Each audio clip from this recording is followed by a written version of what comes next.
Hey there, Larry Richardson here. I hope that the subject of this video never has to be put into actual practice.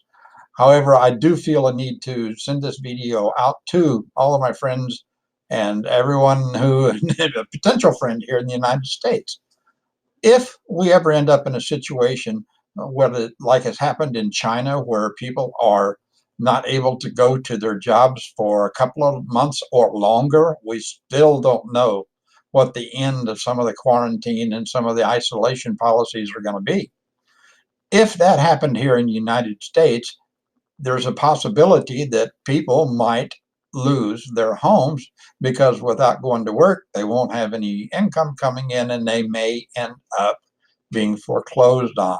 There is a way to prevent this from happening. Now, it is a simple way, but it is not an easy way. What it entails is in each of the 50 states, citizens of the states notify their state legislatures that they need to get on the ball and they need to pass emergency legislation that would focus on one thing and one thing only, and that is saving the homes of people in case they're forced into quarantine and isolation, can't get to work, don't have a paycheck coming in, and it would prevent mortgage companies from using that time period between the declaration of a mandatory quarantine or isolation and let's say 30 days after the isolation or quarantine is lifted. What the law would simply say is that all the mortgage companies within any particular state, once the governor has announced such measures that there's a quarantine with forced isolation, and therefore people can't go to work in many cases, that the mortgage companies from that moment were not able or allowed to accrue any interest or require any payments on that mortgage until 30 days after the restriction is lifted. Now, this would not really hurt the mortgage companies except delay some of their income coming in. It would just the time of the quarantine or isolation period would be like in limbo for them. However, it would be a great relief to those who have a job, and if they can't get to it, they don't have any income coming in, to know that their interest on their mortgage loan is not accruing and that they are not do not have to make any payments until 30 days after the quarantine and isolation period has been lifted. It is important that in order for this legislation to have a chance at getting passed, that those individuals who contact their legislators and ask them to get busy on this effort, make sure the legislators understand that keep it focused on the very simple issue of protecting the mortgages of those persons who can't get to work, and let that be what the new law or emergency law covers.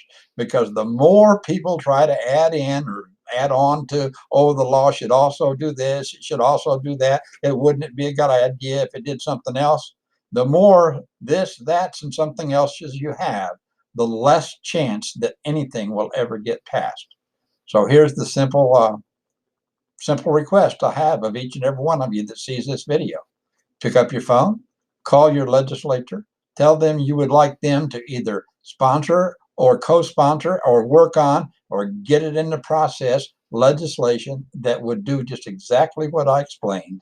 It would put a hold on accumulation of interest and making of payments for the mortgages of those persons who are not allowed to go to work because of an official government proclamation. Keep it simple, keep it focused, and there's a chance we can actually get it done.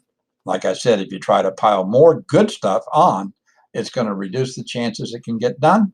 If the legislators want to do other things like protecting renters too, that would be a great thing. But don't try to do it all in one piece of legislation. Get the emergency legislation to save people's homes. If this ever happens here in the United States, get that done. Then they can start working on the other good things to do too. Appreciate the time that you've taken to watch this. And one excuse you might hear from some of your legislators, oh, there's no way to get it through the current session because, we had to pre-file our laws last December or something like that. know this, that all of those procedures for filing potential laws and bills and things are House rules or Senate rules within the legislature of the states. Those rules can be changed or those rules can be set aside for emergency situations. It simply takes a vote of the House or the Senate of your state to suspend the rules for that particular incident, that particular situation, and go ahead and submit a new emergency bill to do what I just said. I don't want to make this any longer, but please, please take some action. If you have any questions, I'll be glad to answer them. Here's my phone number. Have a great day.